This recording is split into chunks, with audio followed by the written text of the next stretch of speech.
Okay, let's get started. So welcome again to the course. So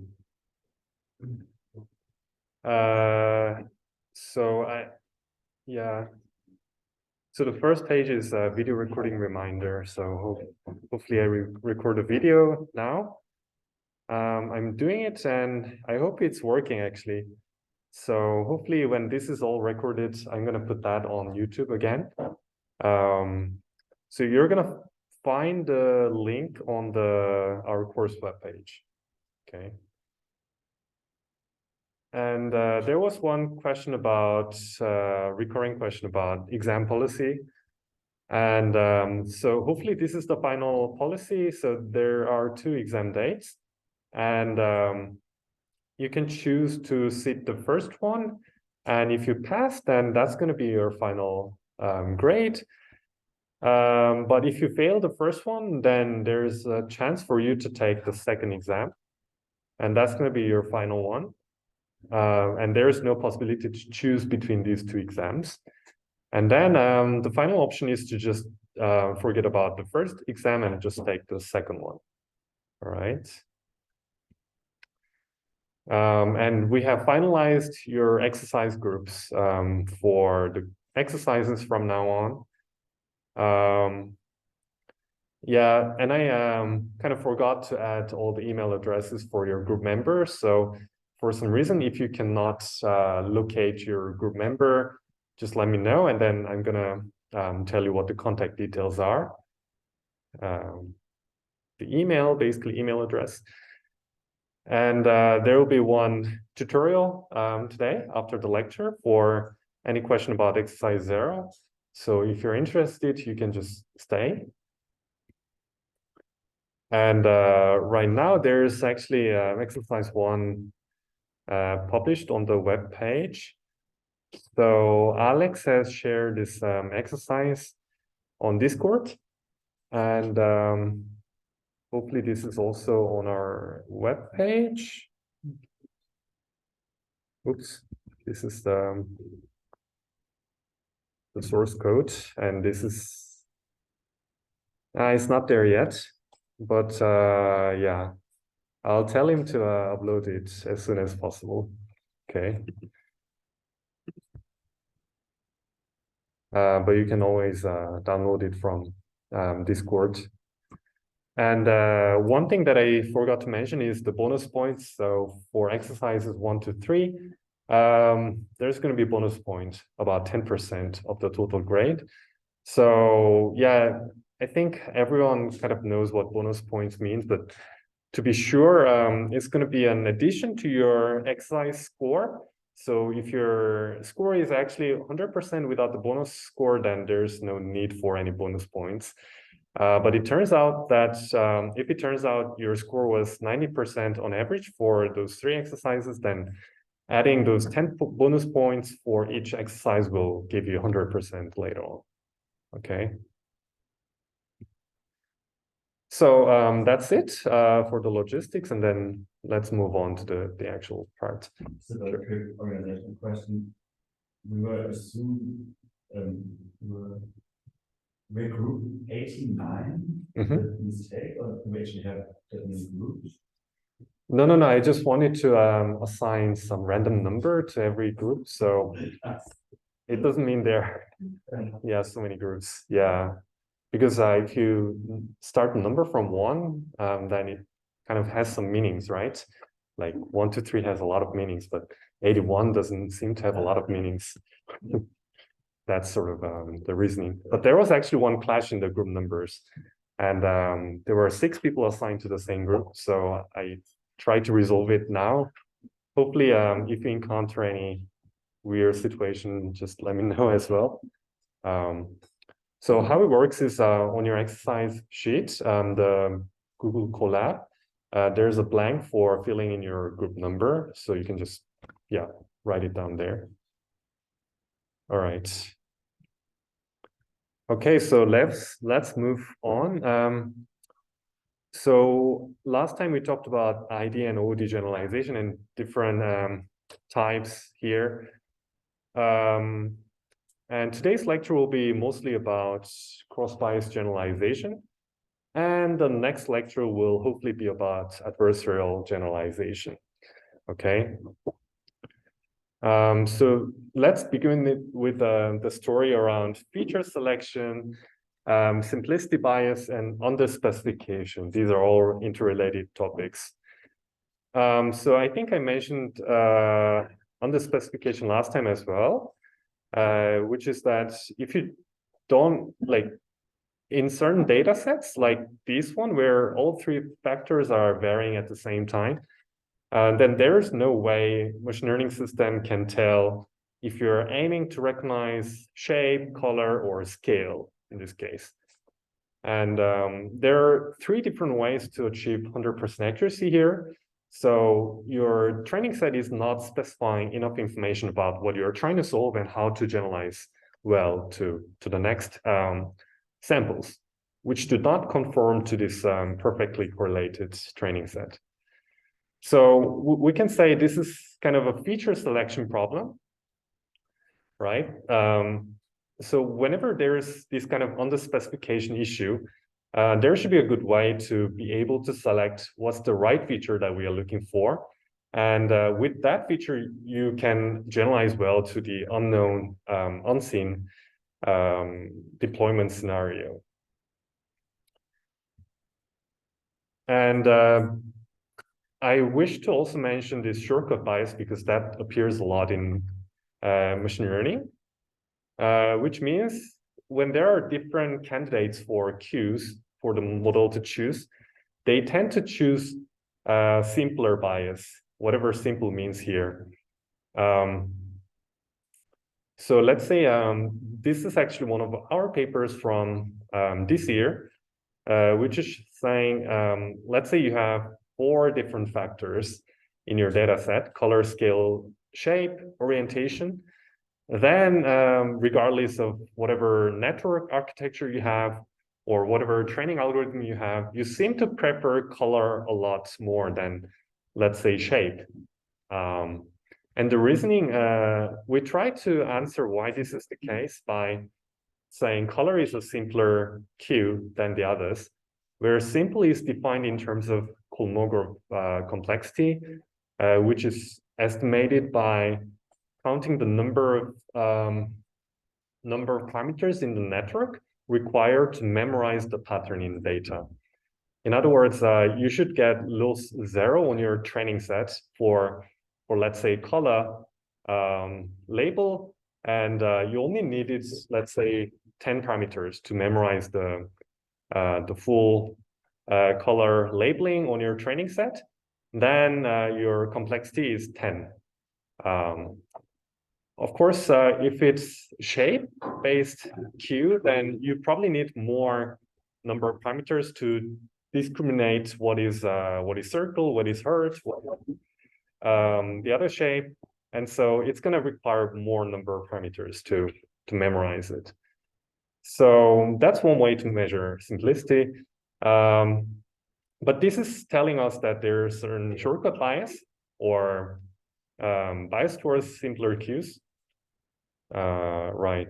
And this is actually praised in machine learning in general, especially in distribution generalization task. Some people say deep learning works at all because of this simplicity bias, because there are so many parameters there. If there's no inductive bias at all, then you can find whatever solution in the parameter space. And obviously, in the parameter space, there are a lot of solutions that are not generalizing well.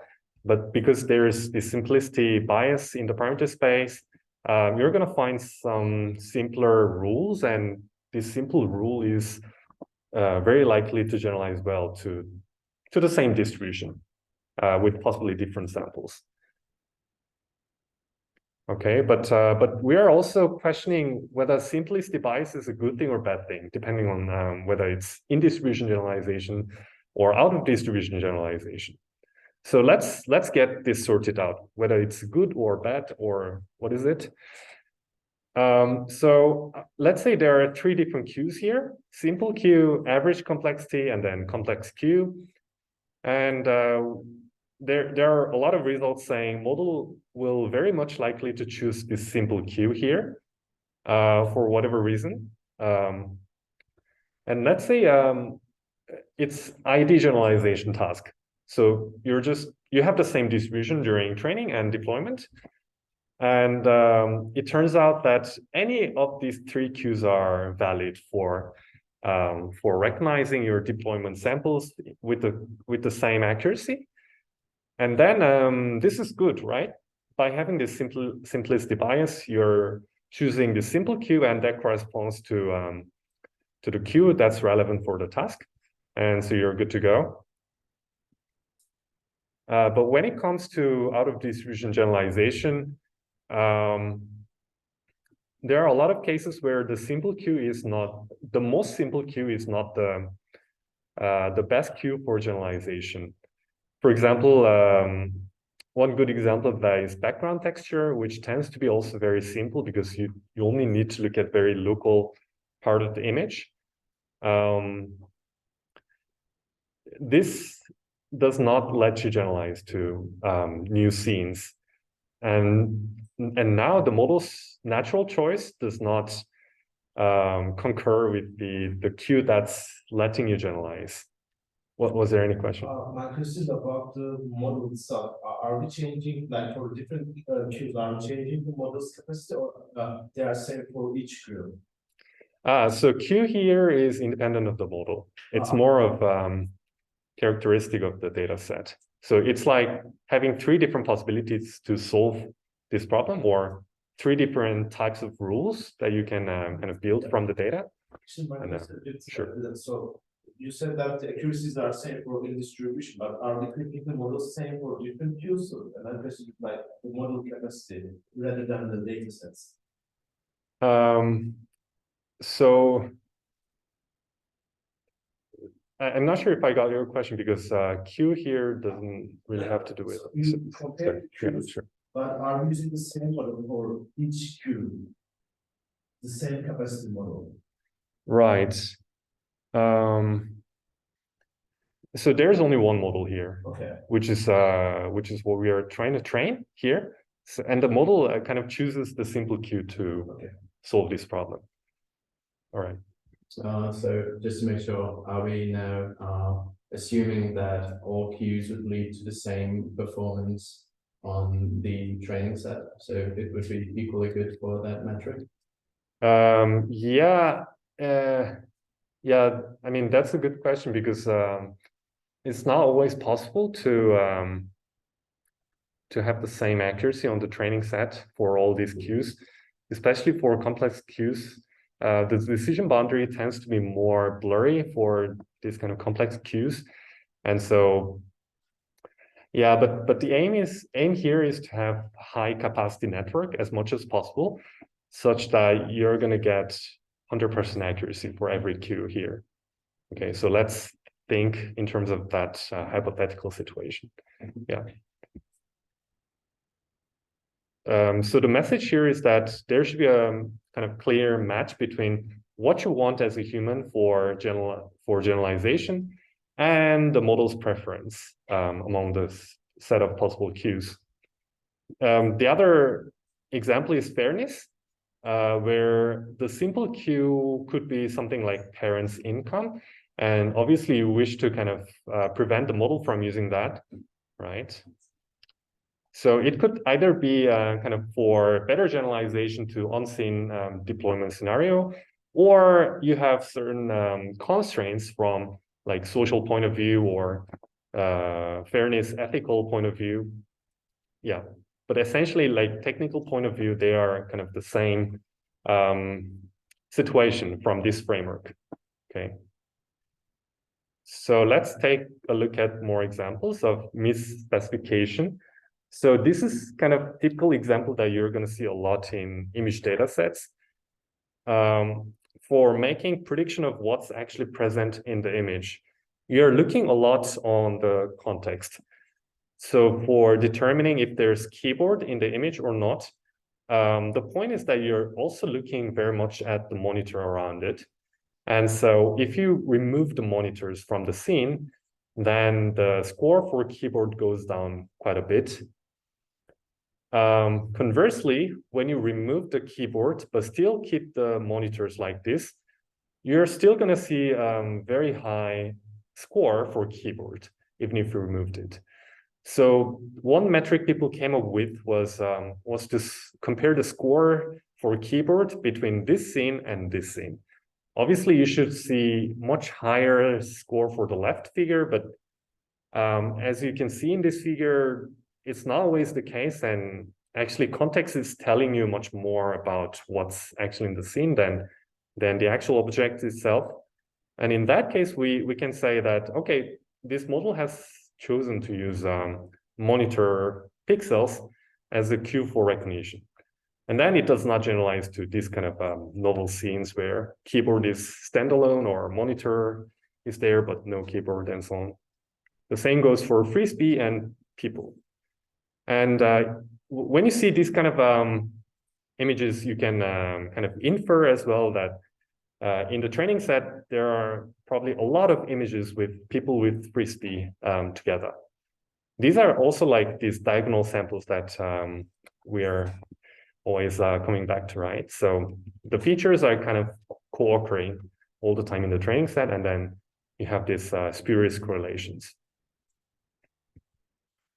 The other example is the texture bias, right? So if you train a network like image classifier on any kind of image classification data set, it's very likely that the classification model will look at texture rather than the whole global shape of an image, of an object.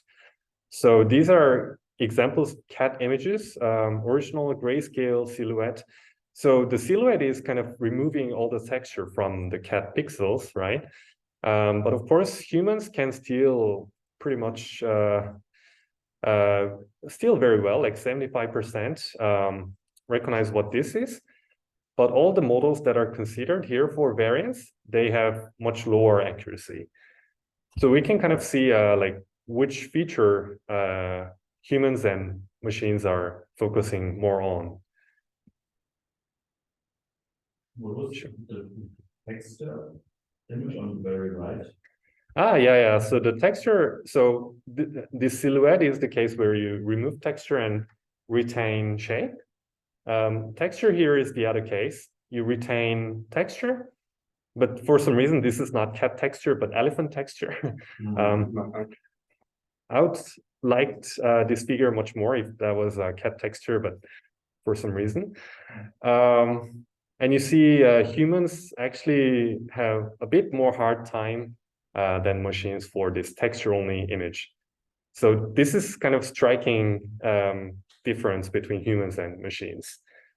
And maybe if you're training a model on this kind of image data set, maybe your expectation is that the model should be looking more at shape than they are actually doing.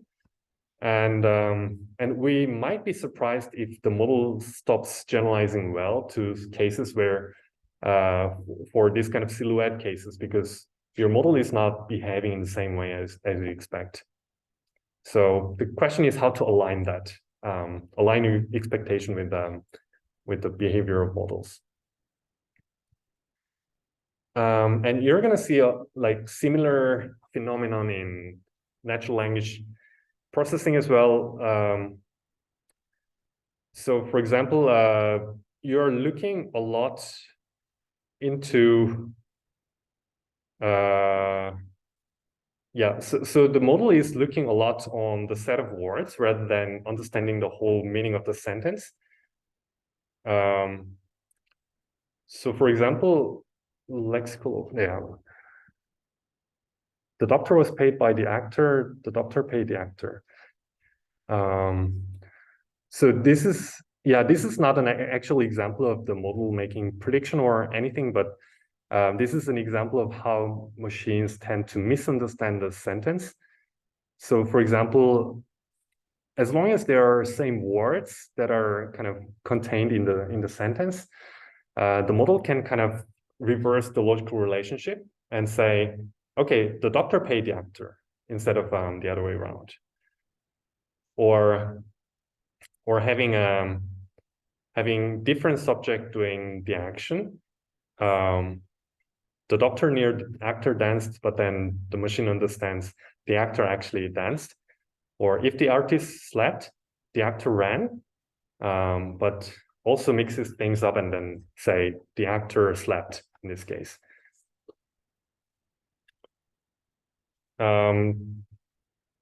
Yeah, the same goes for action recognition. You'd probably want to kind of look at what the actual movements humans are making to say, okay, this is actually playing golf or doing something, sports activities. But even if we do not actually see the person here, so just from the scene alone, we can say what this person should be doing, right? And so this is actually now a bit curious case, because this also tells us that humans are also using a lot of context to make predictions, okay? But the thing is, and the machines are of course doing that as well, but the point here is that even if we are generally using a lot of context to make predictions, when we have to make predictions not from the context and just from the actual task queue itself, we are capable of doing that. And machines are just failing miserably because they are never trying to do so. And the data set is only telling them, okay, you should just be looking at the scene and the objects and static frames to make predictions. One key difference that if a human watches one of my videos, right, he realizes that the action person performing the action is cropped out. So he makes, like, you are aware of the fact that I'm aware that the person is doing something completely different, but most likely he will do that action, right? And like machine learning model probably doesn't have this self-awareness, right? Yeah, that's also very true. And that is one of the functionalities that machine learning models should have ideally in the future, to be able to say, okay, yeah, most likely this is this, but there are also a lot of different possibilities. If you are in kind of, if you're trying to trick me, then I can say, okay, yeah, you can actually trick me with those squares. Yeah, exactly. And yet another example is VQA, visual question answering. I mean, this is very typical for multimodal kind of tasks where actually only one of the modalities is sufficient for making the answer. So if I ask you what color are bananas without showing any image containing bananas, then the most likely answer is yellow. But this is not going to work for this kind of image, right? So ideally, we wish to kind of look at both of the cues, both of the modalities to make the prediction. But if there's no like instruction to force it to use a lot of like all the cues, then it's probably choosing not to use every available feature. And fairness as well is an important instance of that. So before going into fairness, a bit of definition for what fairness really means. And speaking from the viewpoint of equality of opportunity, what fairness means is a notion of individual fairness. That says when people are in kind of similar situation, then they should be treated equally. So meaning that there can be attributes for individuals that are relevant to the task itself, and attributes which are irrelevant, supposed to be irrelevant to the task, such as demographic details like race, gender, and so on. So your model should be, or automatic algorithm that's kind of determining the fate of this person should be only looking at the relevant features rather than those sensitive or prohibited attributes. Okay. So this is another case of feature selection problem. Yeah, the same story. So credit evaluation system, and the task is to predict what's going to happen for this individual in the future. Is this person going to go bankrupt or pay back in the future? And of course, the task queues relevant are potentially size of the loan so far, and history of repayment, income level, age, etc. But you're not allowed to use disability, gender, ethnicity, religion, these kind of queues to make predictions. All right, so those are examples, and now we talk about evaluation, or how do we identify if there is misspecification for the model or not.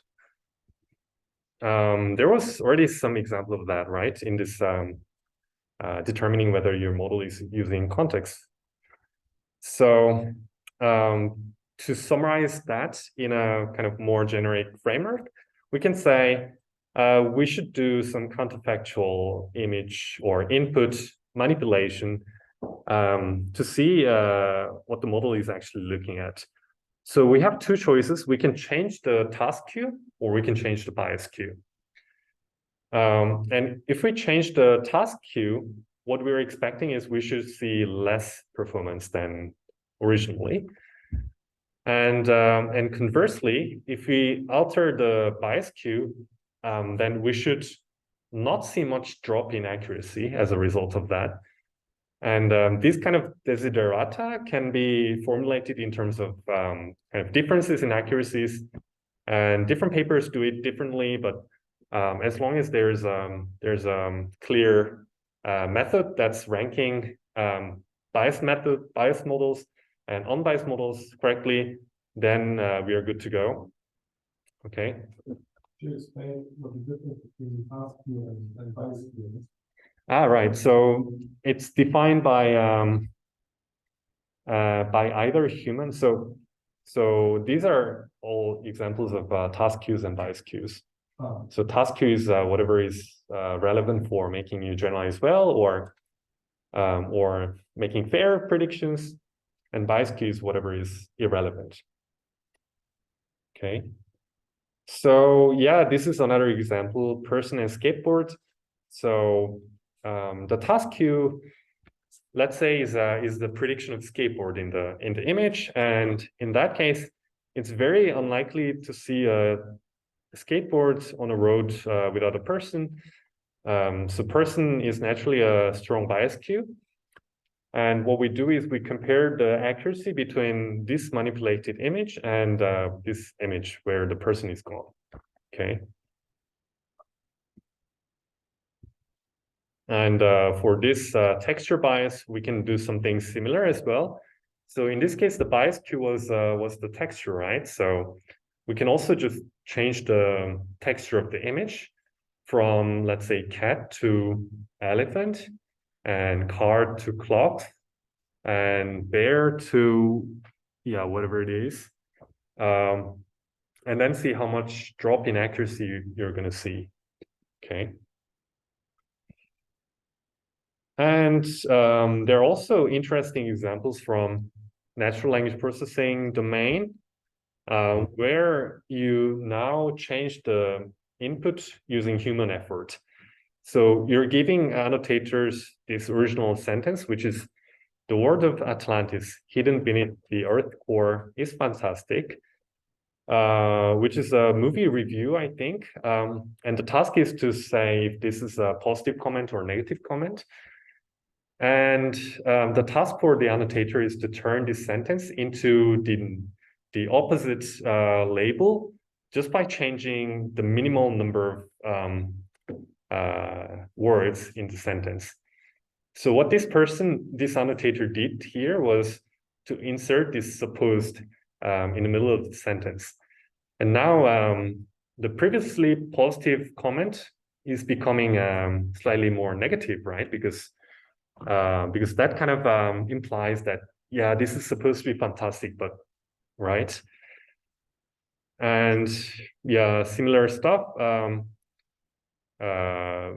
You can suggest sarcasm by inserting some small changes, right?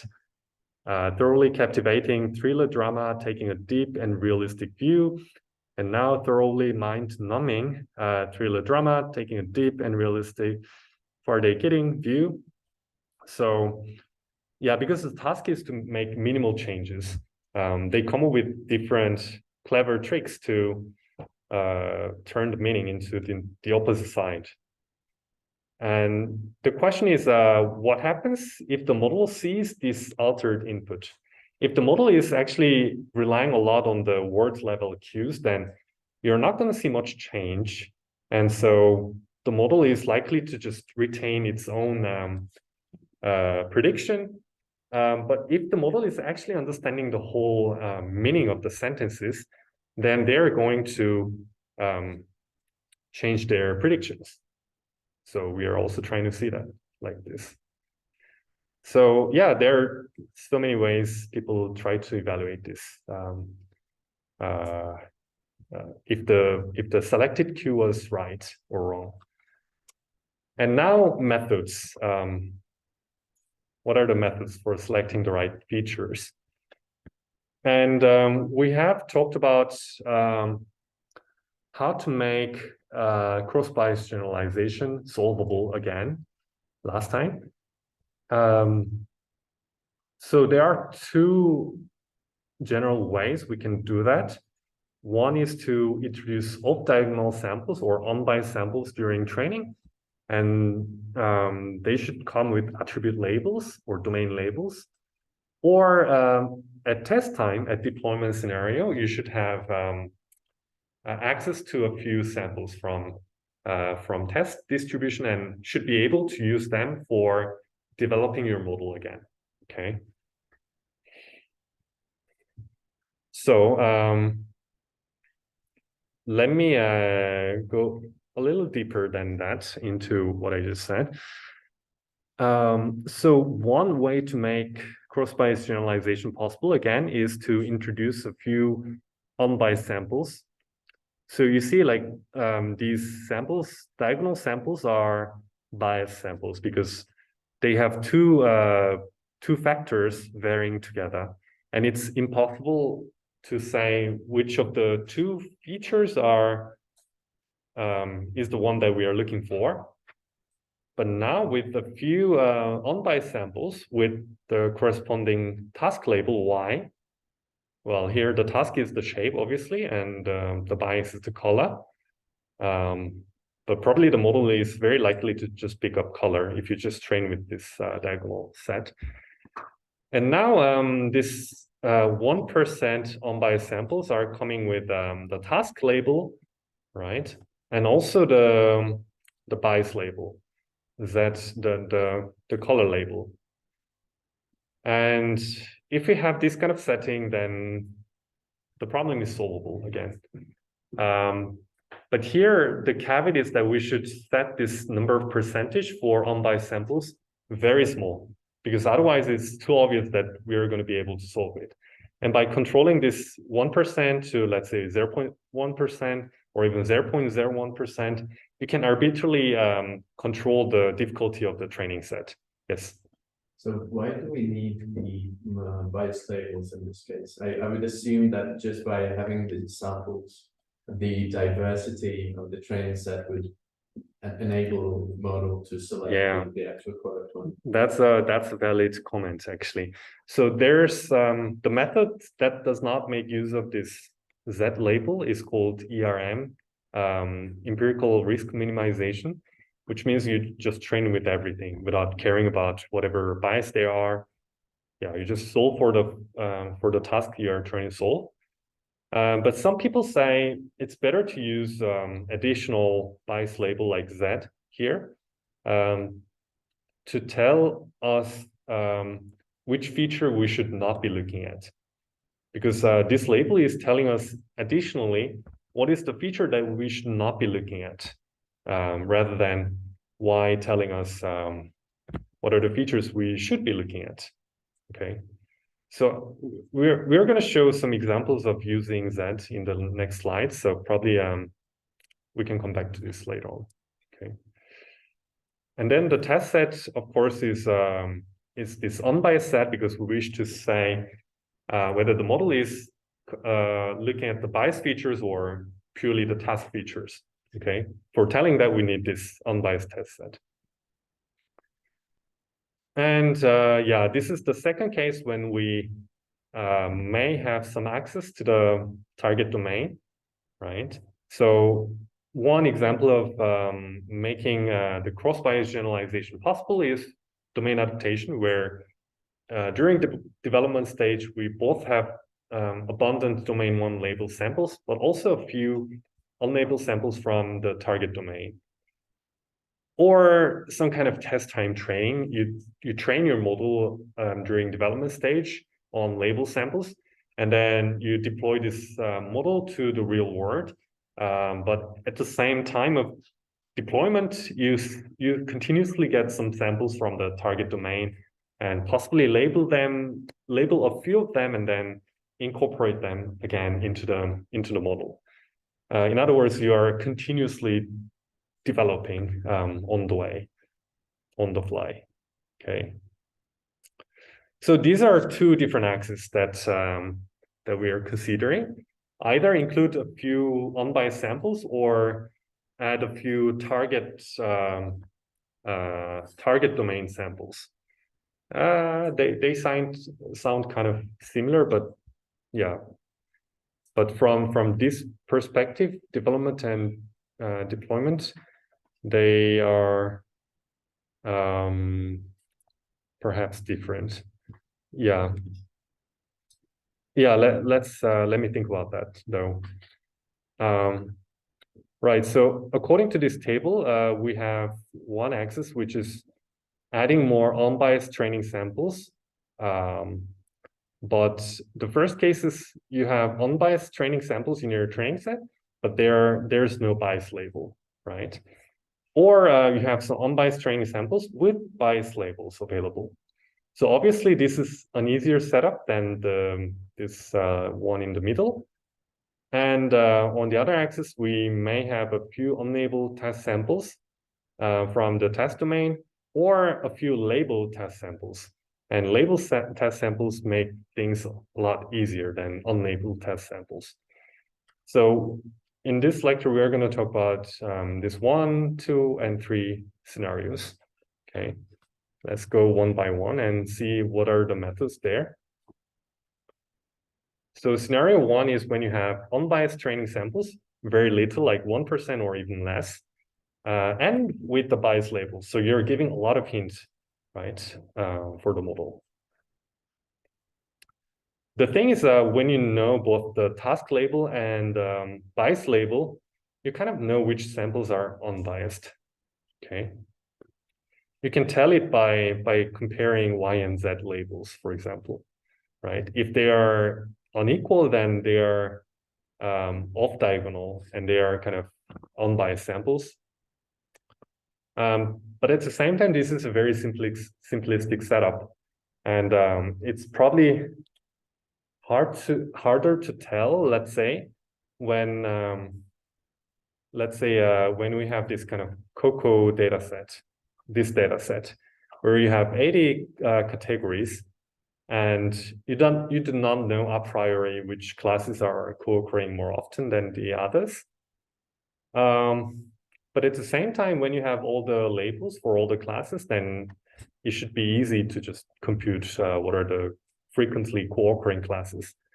And you can infer which of the images are more typical and less typical, depending on the co-occurring statistics of the labels. Okay. So yeah, in short, we have some information about what is more likely set samples in the training set and what are less likely. Yes.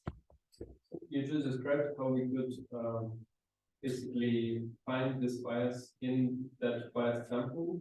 We know that this part of our data is biased, and you just described that we could compute these coherencies to find where exactly is the bias, where exactly is this co-occurrence? How do we then use it? Yeah, so there are different ways of using it. So for example, we can give different weights during training. So if a sample is determined to be very unlikely or very special in your training set, then you can assign weight 100 for that loss value for that sample. And for all the other samples, you can just assign weight 1. Okay, so you're kind of augmenting all these unbiased samples in your training set a bit further. And that's, this seems a bit simplistic, because for this, just weighing samples, we don't need to really understand what kind of bias happens there. Doesn't it help us in some way to understand what exactly is the bias? For example, in this particular slide, it's quite easy to see that if we have one diagonal elements, then it's for co-occurrence. But how does this translate to images? So for example, again, from this perspective, so yeah, this is not a good example because this is a manipulated image rather than an actual sample in the training set. But let's say there's an actual training sample that's with only skateboard alone without person. Then you know from the co-occurrence statistics that this is a very unlikely sample, and you're able to put more weight for this sample during training. And the goal here is that you should be able to recognize what this sample is at test time much better. Sure. I have a question. So if we have statistics, it's easy to calculate the order of getting only a skateboard. Isn't it a bit cumbersome to calculate those statistics, because in the COCO you have 80 plus than millions of images, so isn't it really computationally hard? But I think the most computationally hard part is the actual annotation itself. And once you have all the annotations, you should just run on single laptop, I think, right? Because you said millions, but still you can just have this counting matrix. So you're just using the labels, not anymore. No, just labels, because Okay. we kind of trust that the labels are kind of complete for every image. And then we can just use the labels. Yes. One thing I need to start about is before we talk about the simplistic bias. We have to basically figure out the context of the texture. And there's like this famous example in image model where you have an image of a fish. And you pop out the fish in the center of the image, and it still gets correctly classified as a fish. Because it turns out that most images in the internet of fish actually switch on, preventing their catch, right? So basically learn to see the horizon of the field something.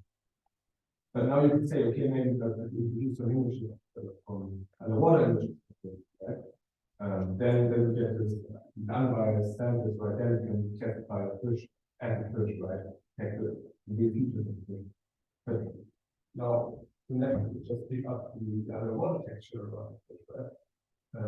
So maybe now it's not only using like one simple cue, but it's using two simple cues, but it's still not actually understanding or completely understanding what contributes to the fish. Right. So so you're saying if there are multiple biases in the data set? Essentially, yes. Like, I think the problem is like, when do you know, or like, how could you achieve the perfectly unbiased data set? Right? Like, if you introduce different images of fishes in different contexts, now the network, it might be still easier for the network to pick up the second context on the water scale, for instance, that we use this to classify fishes, right? Yeah, so I would say there is more bottom-up incremental approach to this, which is to kind of include more unit tests, basically. So you can unit test. So you have this one kind of test scenario where one of the bias cues are kind of removed or replaced, and you realize later on that, okay, this is not enough because the model is still looking at other types of cues. And to identify that or fix that, you need to kind of collect a new kind of data set, which does not have this bias Q anymore. And we can kind of continue doing that. And hopefully there is a point where it kind of saturates. You kind of reach the point where you're kind of happy with this model. So that's one way to do it. There's another kind of more top-down way of doing it, which will probably have more to do with explainability, which is to go into the actual list of cues that the model is looking at. And from this list of cues, hopefully, which is comprehensive and complete, we can tell, okay, the model is doing wrong for these and these cues. And the model should actually be looking at these and these Q additionally. So you can kind of remove some of the cues that the model is looking at and include a few more cues that they should be looking at.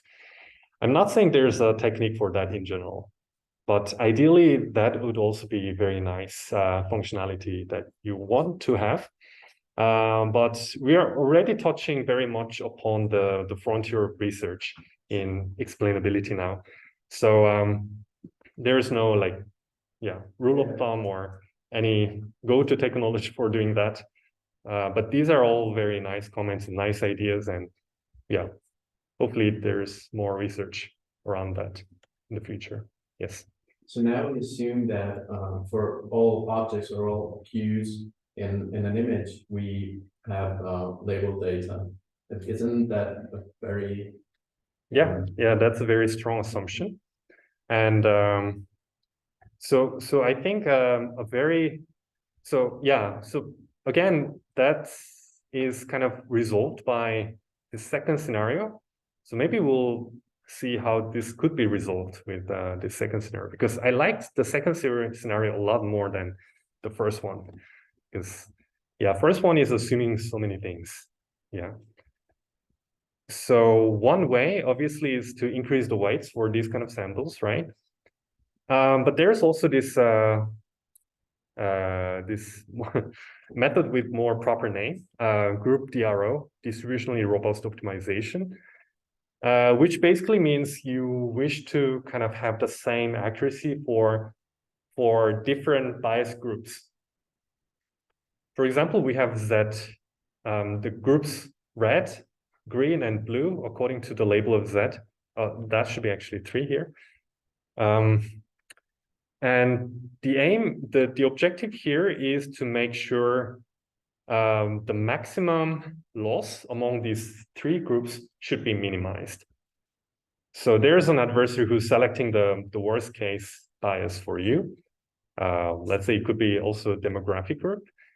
And your aim as a learner is to make it make the prediction for this worst case group better. So the ideal case is you're going to have the same kind of accuracy or loss value for each demographic group. And you do not kind of leave one of these demographic groups less considered. Okay. So you're going to have this kind of training set with different groups and different loss values. And you're picking the group with the greatest loss. And you're trying to minimize this loss here. The actual algorithm is a bit more complicated because you have some exponential moving average of the weights among the different groups. So instead of picking a single group at a time at different iteration, you are picking kind of a exponentially weighted average of all these groups. And then, that's going to be your weight for your group.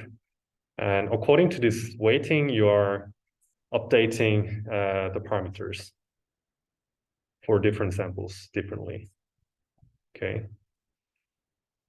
Yeah, some results. ERM is the case where you do not care about any group labels. But yeah, DRO is it worse than ERM? Okay, that's very interesting. Or it makes sense because it's average accuracy. It's average accuracy. So that's what ERM optimizes. I see. Okay, yeah, right. And then, yeah, that's true. And then worst case, group accuracy is obviously much worse, right, for ERM. But then group DRO is doing much better. Yes, that's right. So yeah, this is going to be the last slide, and then we take a break for 5 minutes. The usual ingredient for supervised learning is XY, but here we are now using one more ingredient, which is the group label. And yeah, obviously we are using more ingredients for training, and so it's natural to expect better accuracy here compared to ERM. So yeah, that's the message here. Yeah, this is one way to make the problem less ill-posed again. Okay. And then now let's move on after 5 minutes.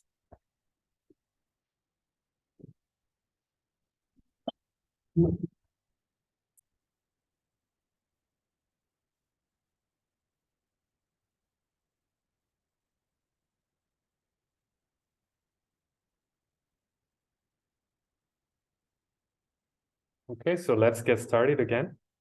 Hope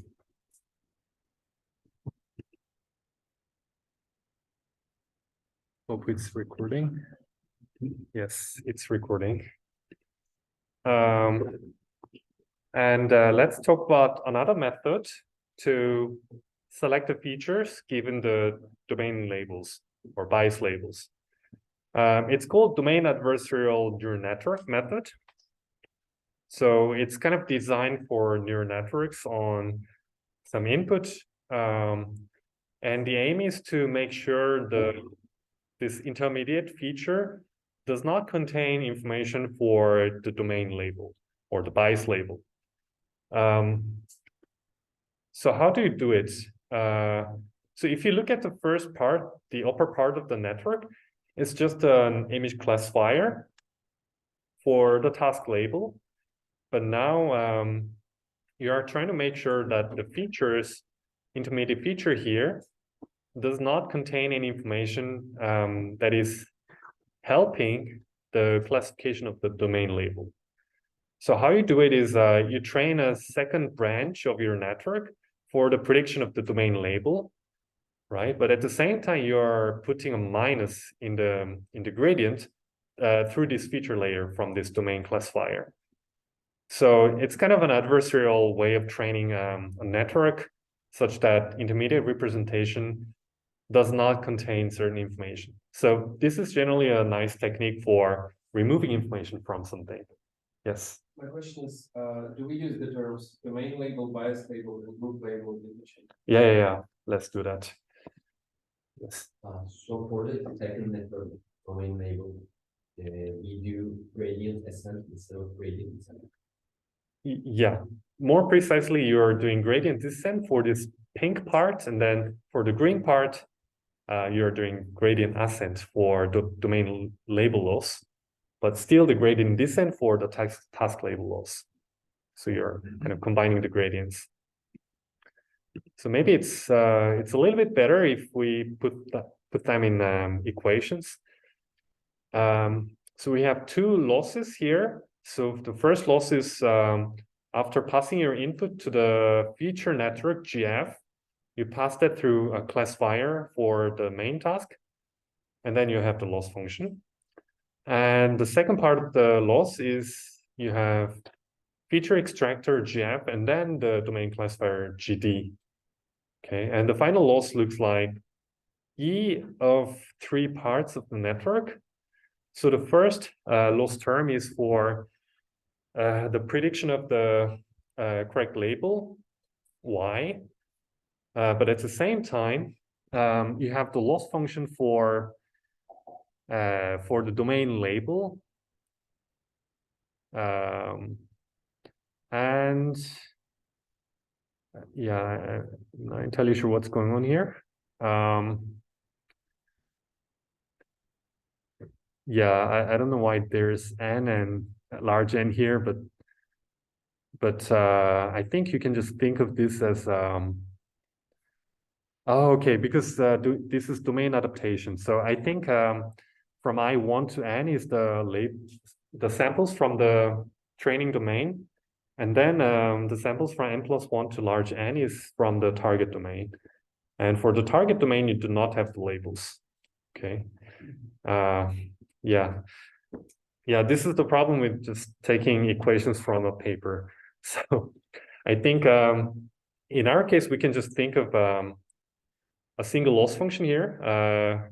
Yeah, I'm going to make a correction in the slide later on.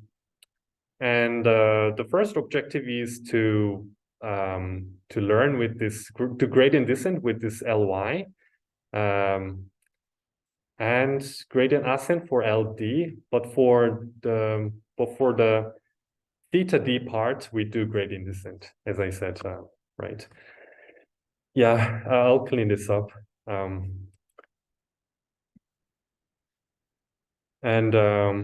Yeah, this is originally proposed for domain adaptation. So what they do is they train the model on some source domain and then test that on the target domain. So from books to DVD, or books to electronics, books to kitchen, these are like different domains. And if you just do SVM, you get these scores, but they're arguing if they do domain adversarial training, then they get slightly better scores actually. You do not actually see like dramatic changes from SVM though. Yeah. Yeah. So, and I brought some part of the paper saying they choose parameters in some ways, right? Because there's this adaptation parameter lambda that has to be chosen, and they seem to have set some kind of candidate range for each parameter and choose it according to some algorithm. And for different methods, they use different ways of choosing those parameters.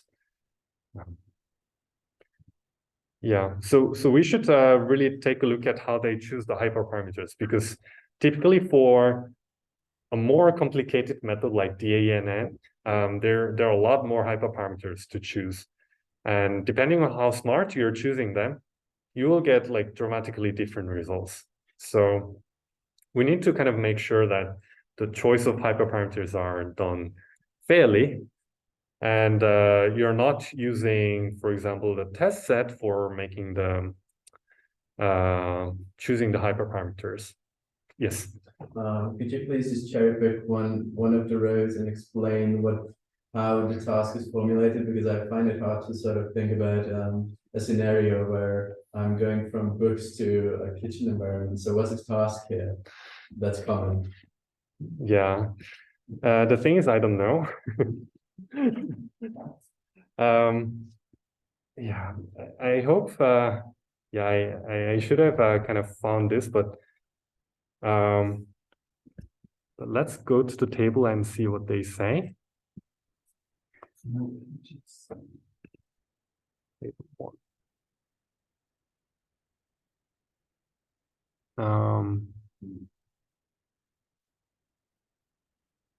Yeah, that's reviews data set actually. So reviews for, I think that should be a sentiment analysis then, right? Yeah, 0 or 1, depending on the number of stars. Yeah, exactly. Yeah, you're going to have like different words in different environments, I guess. And, yeah. And there are also some results for images, which is much easier to understand. Yeah, they report some improvements, right, by using DANN compared to source only, which is not doing anything. Yeah. Yeah, this is again about how to choose the hyperparameters for this. And it looks to me very complicated because the learning rate is is chosen according to this this formula with 1, 2, 3, 4 parameters. Yeah, and then the domain adaptation parameter should also be chosen using gamma p with exponential and 2 here. I'm not sure why this is not a hyperparameter though, but yeah, for some reason. Exactly. So it's very complicated. So that's the main message here. Yeah, again, the ingredients are the group label here as well. So you're using more information than usual supervised learning. So that was it for 1. As you could have sensed, I'm not particularly fond with this setting. And let's move to the scenario 2, where we do not actually use any bias label in the training set. But still, we wish to assume that there are a lot of, not a lot, but at least a few unbiased samples in the training set. And we do not know which samples are exactly biased. We just have the labels for the target task Y. Okay. And we have seen that it's impossible to solve this problem without extra assumption or information, unless there are a lot of unbiased samples. If there are a lot of unbiased samples, this is just in distribution training. But yeah, we have very few unbiased samples in this case. And the question is how to identify these hidden unbiased samples and amplify them in some way.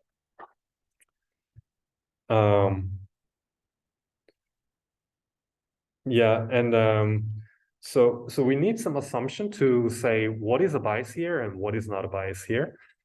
And one typical example of how people distinguish such bias cues in the training set is by saying the bias is whatever is trained first, whatever is learned first, and whatever is not learned first but slowly learned is something that is not biased. Meaning that bias is something that is rather simple. And you do not want something that is way too simple. And you wish to learn something that's a little bit more complicated. But this is also kind of weird because we have seen that in some cases, the task is the prediction of simple cues. In some other cases, the prediction is the task is to predict non-simple cues. So this kind of intuition does not work everywhere. And it's very important for the practitioner to know whether the cue that you're aiming for is something that is learned first or learned later on, or something that is preferred by limited capacity model or something that cannot be learned by limited capacity model, for example.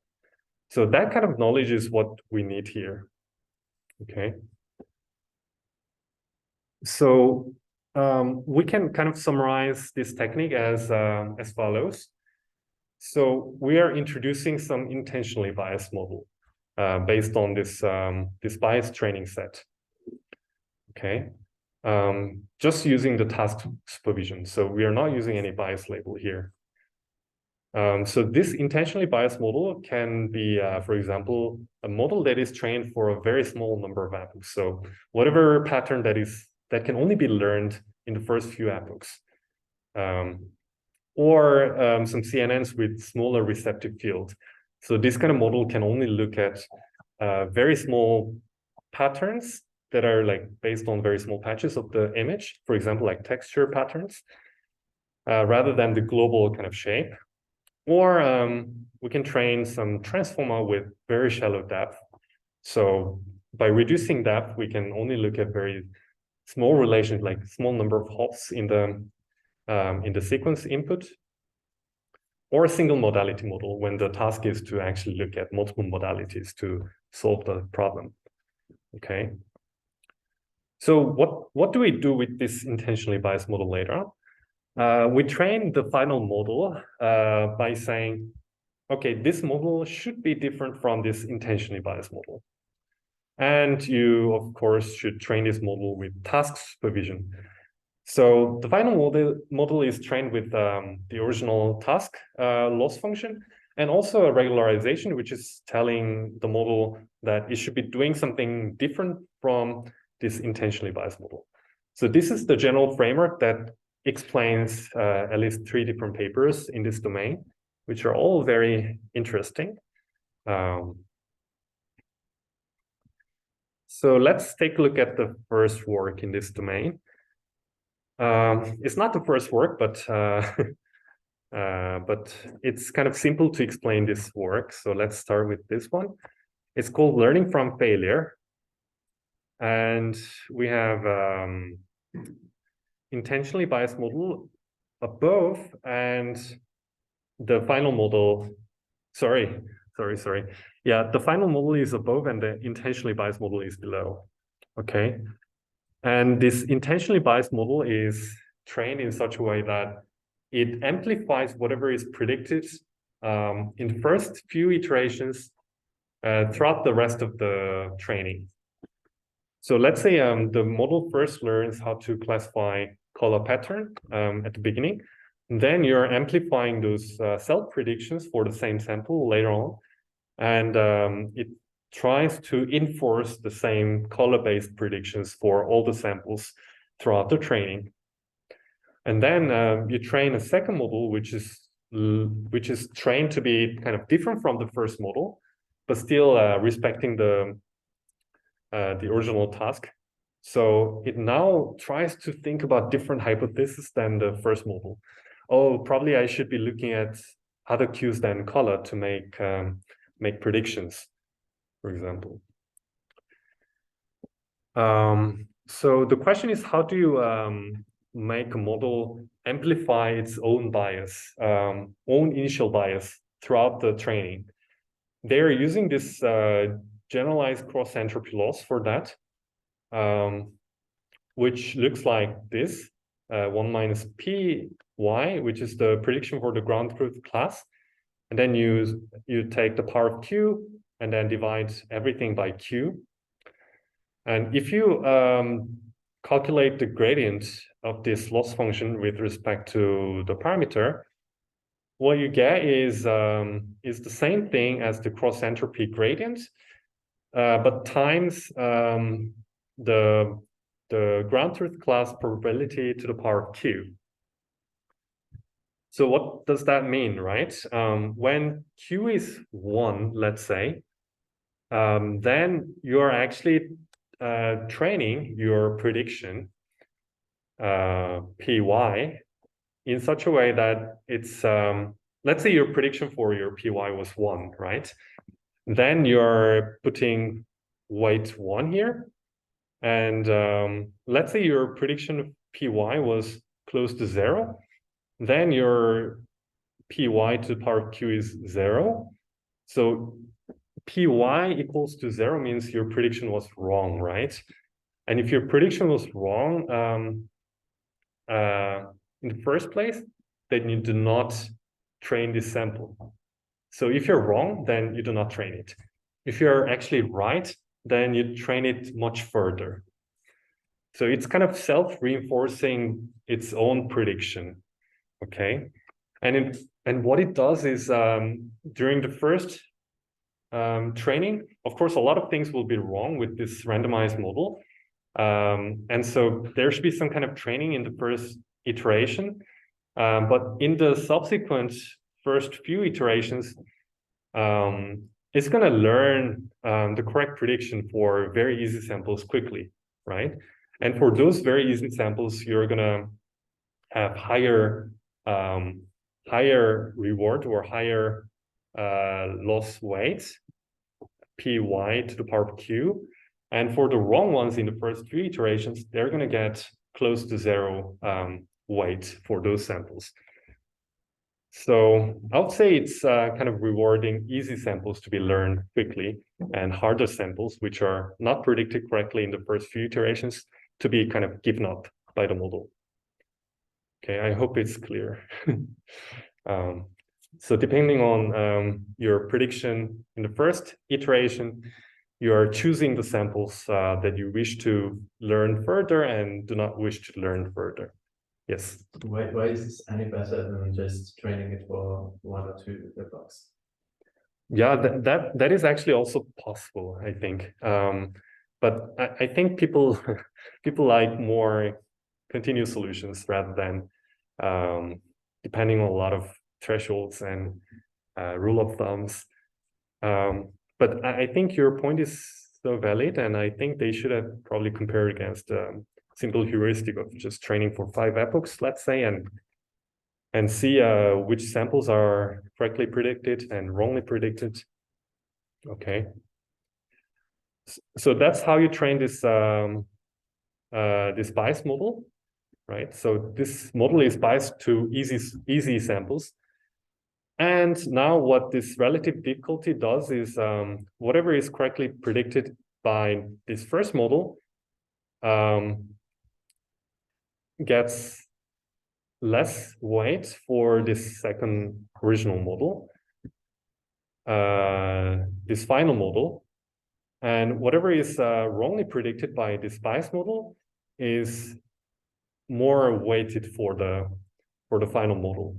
So you're kind of swapping the importance for the final model.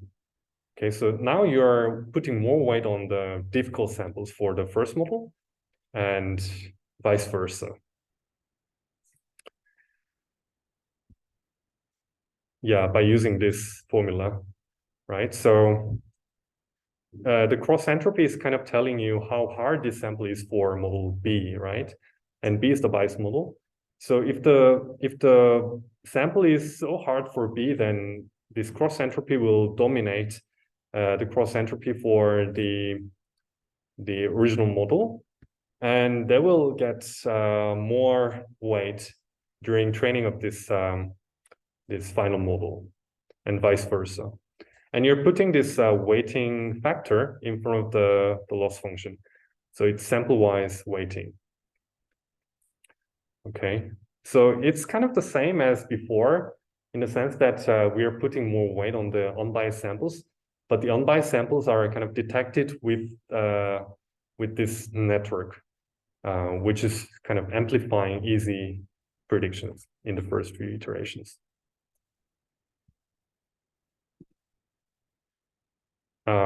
Right, so these are some results.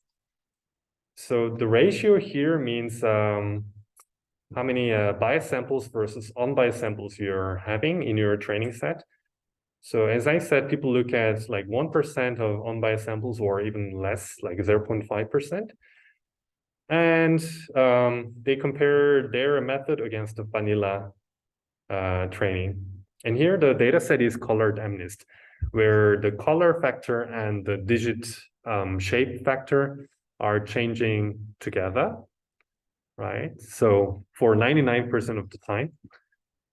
And so it turns out that if you train a model for digit classification, they tend to pick up color much more quickly than the actual digits. And so for 99% of the images where this is aligned well, the bias model will get 100% accuracy, but for the rest 1%, it's going to get like 0% accuracy. And then now the final model is trained with a weight that's that puts a lot more weight for the 1% sample. And now with that kind of model, we get like, for example, 74% accuracy compared to 50% in the first place. Yes. Could we shortly go back to the slide about the biased model? Sure. The previous one? Sure. Bias. Yeah. So at the end, it says that we're basically basing this whole approach on the assumption that it's exactly biases that will be learned first, and that is why this amplifying wrong points will help us make a model biased. Is there any way to test this assumption? In general, how do we make sure that this model that we call biased is actually biased and not just wrong in some other way? Yeah, I mean, that's a very critical question, and I hope this question was kind of well addressed in the paper in the first place. But this, for example, this colored MNIST, right? what you do at test time is you just mix the colors with the digits, right? And in this case, you're actually improving the performance, right? That means two things. So one is that color is learned first, and color should have been kind of removed from the consideration for this model, and therefore we see improvement in the performance. But there can be other cases where the core interest was not digit from the first place, but the color itself, right? If that was the case, then we're going to see drop in accuracy, right? In this case, and then we can say, yeah, your assumption sounded right, but it's not actually helping in this case, right? So that's probably one way to go, like having two different evaluation settings. Yes. Can you also use this model to find out what exactly the bias is? Like figure out that in this case the color is the bias because we have this biased model, it's over biased, let's say, and we can use it to find out which fuse maybe the bad ones. Yeah, it's kind of a tricky concept because to me bias is something that is given by humans in some sense, right? So only when humans come and declare, okay, this is bias, then it becomes bias. Do you get what I mean? Or okay. They do that when they define the task that yeah. For example, yeah. Whatever is not task is potentially bias, right? And people use the terminologies confusingly, right? And say what these people said was whatever is learned first is likely to be biased. They didn't say that explicitly, but it's kind of implied in the paper. Sure. So why do we need discussion about what's bias when we can just look at the target label? We can look at other features that correlate with it very well, and then just deem them as biases. Or is this some cases where this is just wrong? So it all depends on to which kind of setting you wish to generalize to, right? In some cases, you wish to be able to learn digits and predict digits correctly, even with different set of colors. In some cases, we wish to generalize the color well, regardless of the shape of the digit. So yeah, depending on those different cases, I think we should be able to choose different cues. Okay. Yes. In this specific case, we know that, right? Because we introduced them. We know what, sorry? We know the bias, right? Because we introduced them on the Mm-hmm. So, do you recall if the authors explicitly evaluated what going back to the first question, what the first network, like which sentences are easy for the person and which sentences are more difficult? But then explicitly say, oh, the color samples are easy. Yeah. I wish there is that kind of analysis in the paper, but I don't remember anymore. I was actually reviewing this paper, but I don't remember anymore. Okay. I should. Do you recall whether they ever changed the task to predict the colors? No. I was asking for that, but they. Yeah. And yeah, it was not just me, but also the other reviewer also asked for that. But yeah. Yeah, but here, good thing is that we went away. We do not need this group label anymore or bias label anymore. But there's one additional assumption, which is that bias samples are the ones that are learned first. Maybe true, maybe not, depending on the scenario that we are working with. Okay, yes. So maybe this is a very useful assumption, right? Because if it was if what we are looking for can be learned in one epoch, then it probably can be. I mean, it's a solved task, right? Yeah. So this is so whenever this is true, then we have a very good solution for that, right? So yeah, in that sense, I think this is a very good paper. Yeah, a very nice method. But also at the same time, maybe it should be not misleading people too much by saying you can solve whatever bias you have in your task, right? But you're only resolving whatever Q it is that is learned for the first time, like learned in the first part of your training. Yes.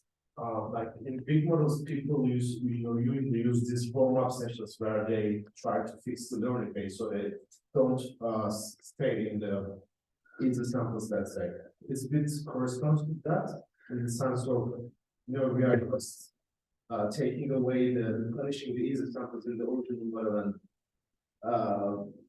pushing the harder examples into the model.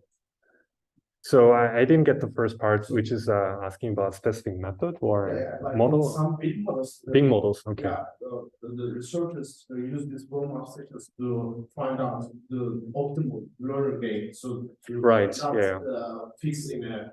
To get fixed in a easy plateau or something. And Yeah. then they push a little bit the harder part to learn more. So is it bit corresponds to that kind of approach? Yeah, maybe there are some relationships. I haven't really thought deeply about this. But at the same time, I think it could be good or bad. We need to think about it. It could be bad in the sense that maybe the first few epochs are kind of already conditioning you to very simple queues already. And whatever like you can find at the end of the day is very simple queue in this domain, like in this basin of convergence. And probably in the first few epochs, we should already kind of condition the model to look for regions where there are more solutions with more complex queues. But this is just conjecture. I don't know. But yeah. Okay, so let's probably move on. Yeah, but yeah, actually they do have this the exchange of color and digit. Ah, yeah. Okay, then I was wrong. Okay, so we can probably move on. And this is actually our paper before, and we are kind of having a similar concept here. So, but now the question is, how do you define intentionally biased model in our case? And we actually consider texture bias as a key kind of problem situation to solve. So how do you encode a model? How do you build a model which is supposed to be very biased to texture in the first place? We do that by reducing the receptive field for your convolutional neural network. So if you have some kind of ResNet, like this one, you have a stack of 3x3 convolutions across all the layers of the network. And eventually, if you look at a single pixel in your final feature map, that is actually looking at even beyond the whole image in the input space. And so the field of view for the model is huge, and it should ideally be able to encode any kind of global relationship that's happening in the image. But somehow the model does not choose to look at that. Why is that? Because the data set itself is so simple that you're just happy with looking at very local cues to make predictions. So what we do is we formulate the model in such a way that the model can actually just do that and not look at the global shape at all. And that is going to be my intentionally biased model. Okay. And again, we do B difference supervision between the two. Okay. And our original model is large receptive field model, like ResNet 50. And the small receptive fields model has a specific name like BagNet, also from Wieland's group now at MPI IS.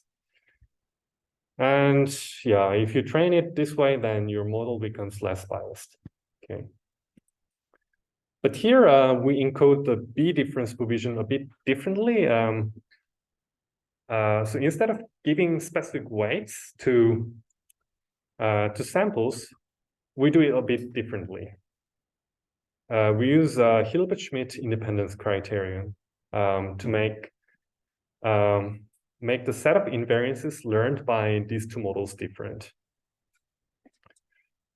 So Hilbert-Schmidt independence criterion looks like this.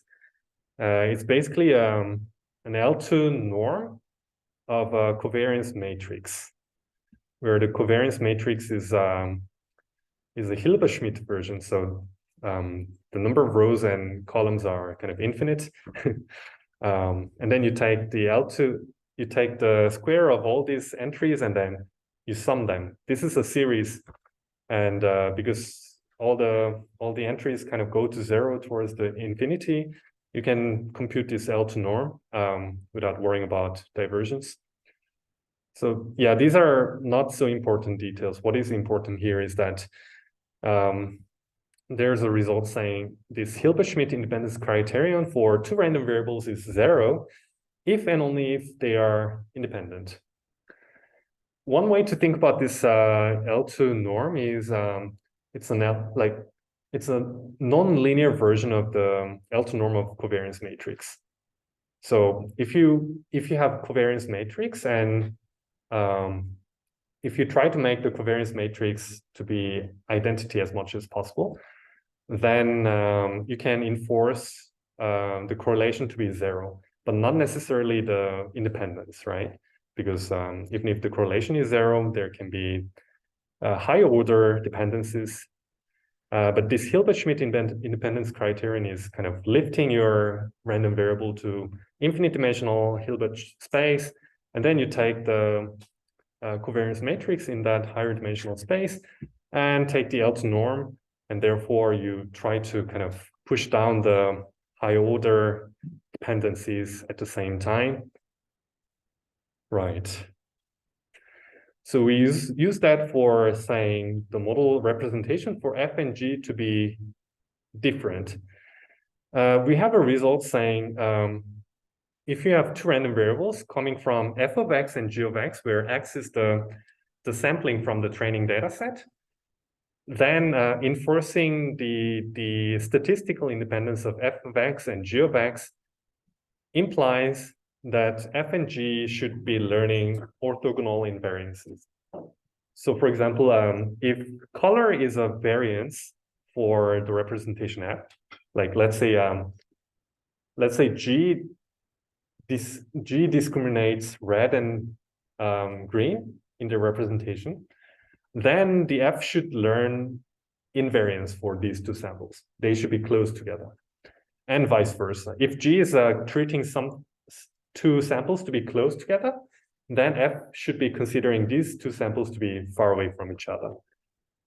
It's kind of a metric learning objective as well for HSIG. Yes? So the independence, like this Hilbert-Schmidt independence, is applied to the representation learned by both networks. Yeah? Yes. Right. And we saw the observer trading paper. Which paper again? That is the point domain adaptation. Right. The adversarial trading. It basically tries to do something similar with the representations. Right. Between both domains, like they have the same, that they are like indistinguishable from each other. Yeah. Have you tried this approach for that? Because it would be like another route to repeat the same goal, right? Right, except that that method requires good labeling, right? Like discrete labeling of biases. But the thing is, for texture, there's no good definition of categorization of texture. And then in this case, there's like your model F and the bias model G. So you could basically be your domain, and you try to, you try to make the representation different from each other, right? Yeah. We're trying to make it different. Okay, yeah. All right. And now about how to train this network. So I like to think of the space of all possible functions encoded by an architecture. So you can think of an architecture, or a CNN architecture or a transformer architecture as a It's a space of functions or a set of functions, depending on how you parameterize each parameter value. Yes? Very quick question. What was the receptor field actually one, like one pixel, or just a smaller receptor field? Depends on the exact experiment that we run. So it was, yeah, 1 in some experiments, 3 by 3 in some other experiments as well. Yeah. So F and G means a different set of architectures. So F is, let's say, ResNet50, which contains all models that can encode large receptive fields, field of view. And G encodes architectures which are kind of constrained to very small receptive fields. And the thing is, G is strictly contained in F, because by padding all the kernel, all the weight matrices for ResNet50, you can also simulate very small receptive field model, right? So G is part of F. And the thing is, if you just train this F network on some image classification model, it's very likely that your model will find a solution which is equally representable by the small receptive field network, because the model is only looking at very small patches for making prediction. Okay, so what we do is we train a second network, which is G, which is architecturally constrained, and let it chase after F using this H-sig measure by trying to minimize it. Okay, and the objective for F is to run away from it by trying to maximize the H-sig measure. Okay, but still trying to solve the original task. Okay, and eventually, when you do it for a few iterations, then the F finally escapes from this G region, meaning that whatever architecture in G can represent, they cannot represent F anymore. Which means F is now looking at some features which is not fully representable by G architecture, which is what we wanted, right? And now F is more looking at global shapes. Yes? Could you describe how exactly do you train these models? Is it like one epoch and then another epoch of the second model, or is it just one by one? What happens there? Yeah, I don't exactly remember anymore, but I think we chose to just do it at the same time. We tried different versions. All of them, I think, were kind of working to different degrees, but one of the methods were kind of working better. So we consider like doing twice for F and then once for G, for example, or doing F and G together with different weights. There are a lot of different options. They're all kind of working, but there's one kind of setting that we found which is working probably well. So yeah, this is how it's trained.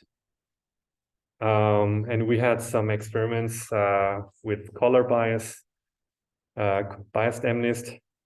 The training set is again full correlation of the background color and the digit shape. Yeah, and evaluation is for biased set and unbiased set. And we used LINET and BACnet. And of course, if we do rebias, trying to subtract the representation from the original representation, then we get improved accuracy, unbiased accuracy compared to the baseline 33.4. Okay. And we did the same for action recognition, for example, where there's strong static bias. So what we did was 3D ResNet as the original model, and 2D ResNet, which is only capable of looking at static frames. And again, if you look at the unbiased accuracy, you see improved performance from 19% to 22%. Very small improvement. So this is the summary slide, and we are done today. So rebias models are kind of trying to encode myopic models. And this myopic bias appears a lot in machine learning in general. You have a very large model which is capable of modeling all kinds of relationships in your data, but the data itself is too simple and very conducive to simple queues. So if you just train such a model, it does not learn complex relationships.